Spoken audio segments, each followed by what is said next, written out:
अगर संख्या को केवल मात्रा समझते हैं या पदार्थ समझते हैं तो आपका शिक्षा अधूरा है। मैं संख्या को आत्मा समझता हूँ, ऊर्जा समझता हूँ। आत्मा ऊर्जा है और ऊर्जा आत्मा। हमारा असली रूप आत्मा है। हम आध्यात्मिक प्राणी हैं और हमें लगातार भटकाकर हमसे यह छिपाया जा रहा है। गुप्त सहयोगी और शत्रु मौजूद हैं। सहयोगी हमें जागने में मदद करते हैं और शत्रु हमें भटकाते हैं। यहाँ धरती पर आपकी यात्रा यह पता लगाने की है कि आप कौन हैं। इस वीडियो को देखने के बाद आप जानेंगे कि अभी तक जो आप गिन रहे थे वो आप क्या गिन रहे थे। तो मैं आपको बताने जा रहा हूँ कहानी आत्मा की, कहानी संख्या की। मेरे साथ बने रहिए और कुछ सेकंड के लिए इसे देखते रहिए। आप कहोगे कि यहाँ तो कुछ भी नहीं। वास्तव में आत्मा ध्यान कर रही है। शुद्ध शांति, कोई विचार नहीं।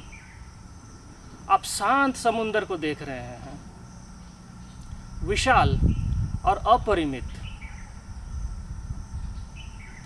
इसमें सारा ज्ञान, सारा ताकत और अपरिमित संभावनाएं हैं। परंतु आत्मा ध्यान कर रही है तो ऐसा लगता है कि वहाँ कुछ भी नहीं है,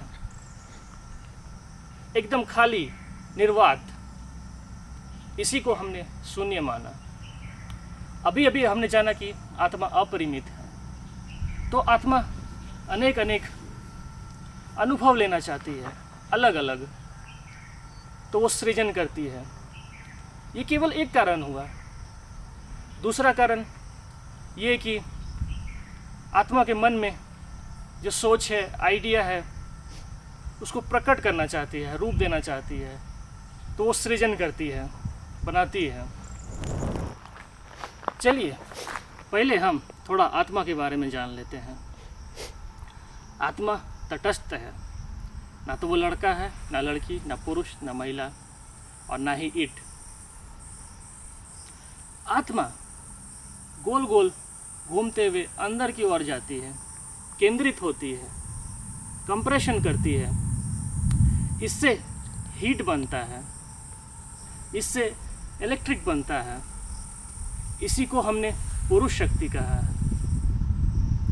इसी को हम एक कहते हैं। अब इसकी जोड़ी बनती है जो बाहर की ओर जाती है, अकेंद्रित होती है, डीकम्प्रेशन, जो कि मैग्नेटिक है। उसी को हमने महिला कहा। पुरुष और महिला ये दो हुए। इसी को हम दो गिनते हैं। आप देखोगे कि दिन में सूरज की किरणें धरती सोखता है, कंप्रेस करता है, और रात में ठंडा होता है तो ऊर्जा फैलती है। आप अपने श्वास को देखें। आप हवा को केंद्रित करते हैं, कंप्रेस करते हैं और फिर उसे फैलाते हैं। शून्य जगत, पुरुष और महिला, इनकी जोड़ी को हम ट्रिनिटी कहते हैं। तो इसको हम तीन मानते हैं। पुरुष और महिला की अब एक और जोड़ी बनती है तो इससे चार हो जाता है। दो को स्क्वायर करेंगे तो चार हो जाता है। अब आता है पाँच। पांचवें स्तर पर आत्मा मैक्सिमम कंप्रेशन पर पहुंच जाती है। ये हमारी दुनिया, हम जो हम देख रहे हैं, ये पांचवें स्तर पर प्रकट होता है। इसके बाद आत्मा छठे स्तर पर डीकम्प्रेशन, अकेंद्रित होती है और सातवें, आठवें और नौवें स्तर पर धीरे धीरे करके वो अप्रकट हो जाती है और अंततः विश्राम करने चले जाती है। अगर अभी तक आपको समझ नहीं आया हो तो मैं डायग्राम बना के आपको समझा दूंगा।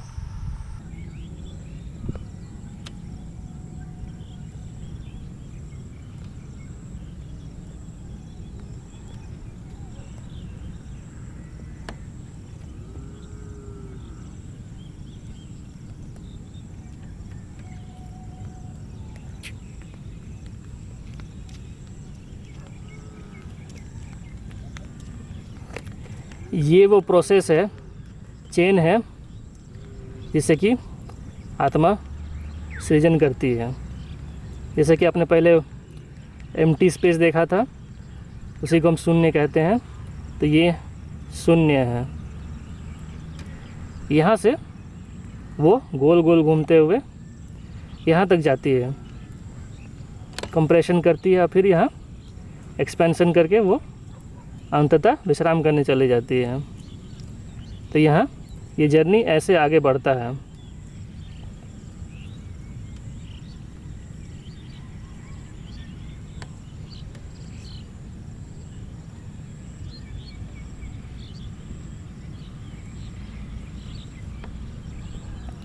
इस साइड हुआ आपका हीट हुआ, इलेक्ट्रिक हुआ और मेल हुआ। इस साइड आपका कोल्ड हुआ, मैग्नेटिक हुआ और फीमेल हुआ।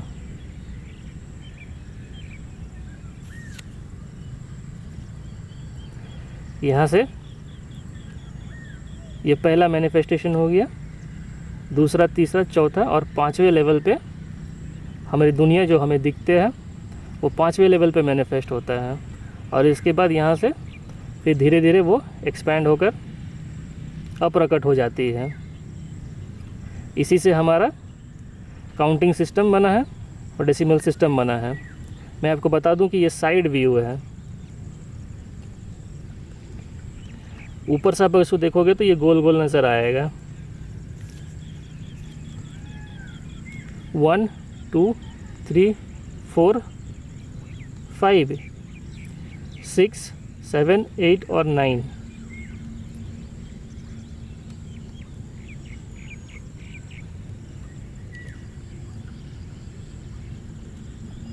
जैसे कि ये एक प्रकट हुआ, इसका पेयर यहाँ पर है, इसका जोड़ी बनता है, इसका जोड़ी यहाँ है, इस तरह से ये पेयर बनता है। इसका भी पेयर है। जैसे कि 23 क्रोमोसोम मेल से और 23 क्रोमोसोम फीमेल से दोनों फ्यूज़ होता है तो एक बॉडी बनता है। वीडियो अच्छा लगा हो तो सब्सक्राइब कीजिए। देखने के लिए धन्यवाद।